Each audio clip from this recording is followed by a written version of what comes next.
Hello friends, आज के इस वीडियो में बताएंगे यहाँ पर भूगोल बुक से यहाँ पर कुछ इम्पोर्टेंट सब्जेक्टिव क्वेश्चन। सो यहाँ पे फर्स्ट क्वेश्चन, खनिज के संरक्षण एवं प्रबंधन से आप क्या समझते हैं। समझते हैं यानी कि समझते हैं यहाँ पे हो जाएगी। खनिजों एवं संरक्षण एवं प्रबंधन से आप क्या समझते हैं, इसका उत्तर हो जाएगा संसाधन का विवेकपूर्ण उपयोग ही संरक्षण कहलाता है। क्या होता है?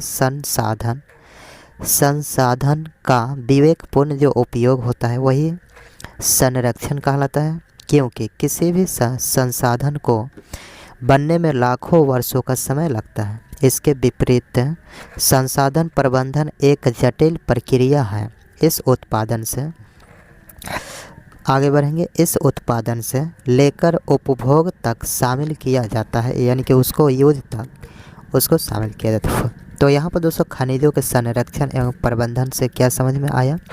संसाधन का जो विवेकपूर्ण जो उपयोग है वह संरक्षण कहलाता है, क्योंकि किसी भी संसाधन को बनने में जो होता है समय दोस्तों कई वर्षों लाखों वर्षों तक लग जाती है।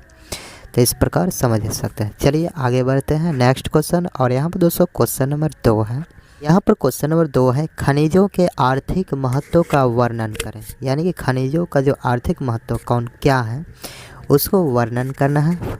सो आंसर उत्तर है दोस्तों, खनिज एक प्राकृतिक रूप से विद्यमान समरूप तत्व है जिसका निश्चित आंतरिक संरचना औद्योगिक उत्पादन के लिए खनिज एक क्या है आधारभूत ज़रूरत होती है। इसके अभाव में न तो किसी उद्योग एवं न किसी राष्ट्र के विकास की कल्पना की जा सकता है।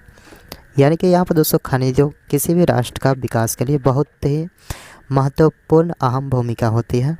इस प्रकार से समझ सकते हैं खनिज एवं प्राकृतिक रूप से जो विद्यमान समरूप तत्व हैं जिसका निश्चित क्या होती है आंतरिक संरचना है। चलिए आगे बढ़ते हैं और यहाँ पर नेक्स्ट सवाल को देखेंगे। यहाँ पर दोस्तों 2 नंबर सवाल है, अधात्विक खनिज किसे कहते हैं, उत्पादन देकर समझाएं। यानी कि यहाँ पर दोस्तों अधात्विक खनिज किसे कहते हैं, उदाहरण देकर समझाना है।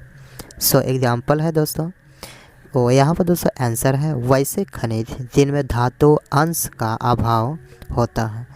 वैसे खनिज जिनमें धातु अंश का अभाव होता है और भंगुर प्राकृतिक के होते हैं वही कहलाते हैं क्या, अधात्विक खनिज कहलाते हैं। इन पर चोट मारने पर ये टूट जाते हैं। इन पर अगर चोट मारा जाए तो क्या होता है, टूट जाता है। जैसे यहाँ पर डोलामाइट, हीरा, अभ्रक, चूना, पत्थर इत्यादि इसी के उदाहरण हैं। इनमें लाइमस्टोन का सर्वाधिक औद्योगिक महत्वपूर्ण है। तो यहाँ पर दोस्तों इस प्रकार से आप लोग इस सवाल को समझ गए होंगे। चलिए आगे बढ़ते हैं नेक्स्ट। यहाँ पर दोस्तों 4 नंबर, यहाँ पर क्या है धात्विक, क्या है धात्विक खनिज के 2 प्रमुख पहचान क्या है, इसकी बताना है। धात्विक खनिज के 2 प्रमुख पहचान कौन कौन से हैं। सो यहाँ पे आंसर है दोस्तों, धात्विक खनिज के 2 पहचान निम्नलिखित हैं। 1 नंबर है, इनको गलाने पर धातु की प्राप्ति होती है। क्या होती है? इनको गलाने पर धातु की क्या होती है, प्राप्ति होती है। और दूसरा उदाहरण है, इसे पीटकर तार बनाए जा सकते हैं।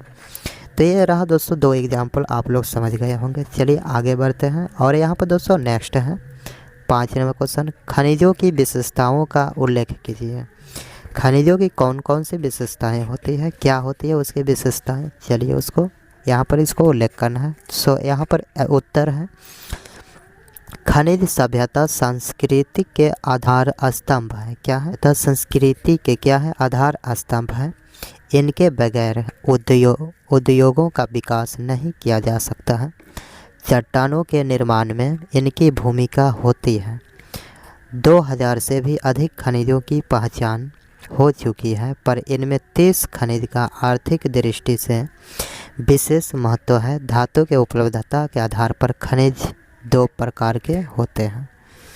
तो यहाँ पर दोस्तों ये रहा इनकी विशेषताएं। उम्मीद है आप लोग समझ गए होंगे। अगर वीडियो पसंद आया तो वीडियो करिएगा लाइक, चैनल पर नया है तो चैनल को सब्सक्राइब कर लीजिएगा। चलिए मिलते हैं किसी नेक्स्ट वीडियो में, तब तक के लिए जय हिंद।